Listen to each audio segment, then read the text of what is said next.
Hello, everyone. Welcome to episode 78 of Chatting with Anthony. Today's episode, I'm going to address how to address disrespect from others. Now, I think to put it simply, you need to unpack everything around the disrespect itself. So I'd like to start with saying, where is the disrespect coming from? What level of authority do they have over you or you over them? As that should greatly dictate your response. If you're a student and you feel it comes from a teacher, it's a lot different versus when it's coming from your own child. And so I think that everything else should be done. But I do think that how it's done, it will be altered by this. So next, there's two things I'm going to say, and I believe that you can do either one. If you do one of these before the other one, I don't think the outcome should be that much different. I believe that you should address why the disrespect took place and determine the level of disrespect that was made by that. So I think these two do play into each other because something can be very, very disrespectful, but especially if it's a kid, they're still learning where the boundaries are.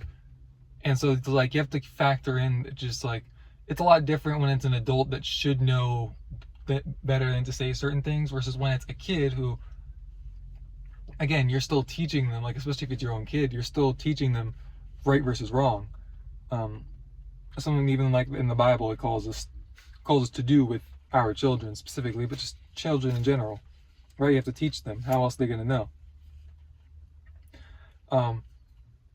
But regardless, I do think that you should address why they did that a little bit further, in terms of maybe they didn't mean it to be too disrespectful, but maybe they said it out of anger, in which case you could talk to them about hey, you should learn to control your emotions better.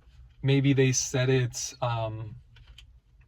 maybe it was maybe they were just trying to be logical and they just didn't realize how, kind of like a kid might call someone fat and they're just observing yeah, you're morbidly obese. They don't say it like that, but I'm saying somebody's 300 pounds, a kid might look at them Mommy, why are they so fat?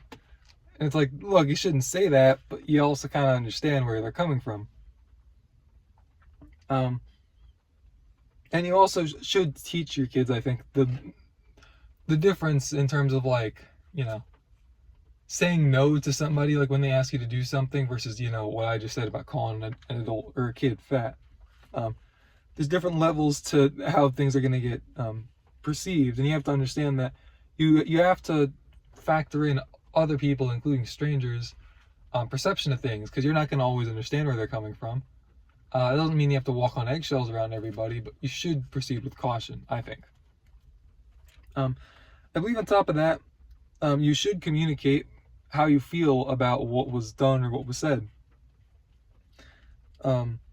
Explaining hey, look, this is how I feel about this and this is why, can go a long way for not causing certain things to happen again. Because if you just say to someone, don't do that, especially if you said it to an adult, they're probably just going to look at you what are you telling me what to do for?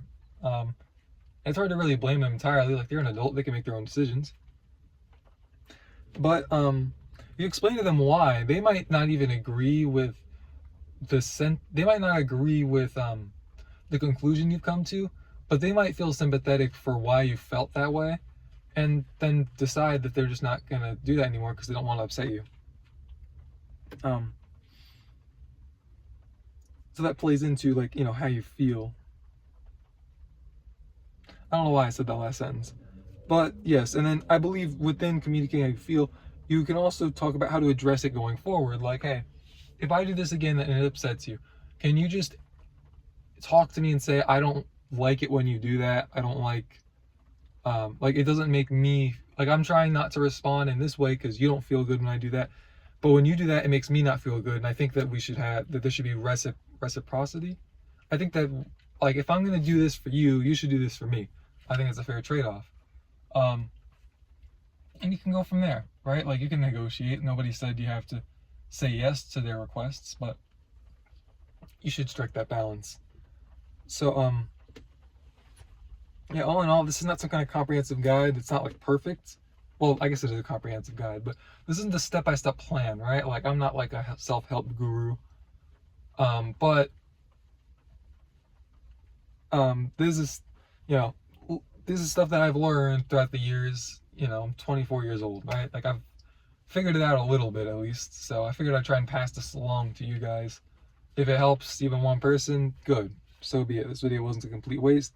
Even if it doesn't really help anybody learn that, I mean, at the very least, I taught it to myself again. And I need that a lot, really. But yeah, that's all I have for this episode. Thank you guys for watching.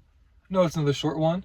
Bear with me. If anything, just watch a couple short ones and it's the equivalent to one of the longer ones. So there you go. You get to see more of my beautiful face.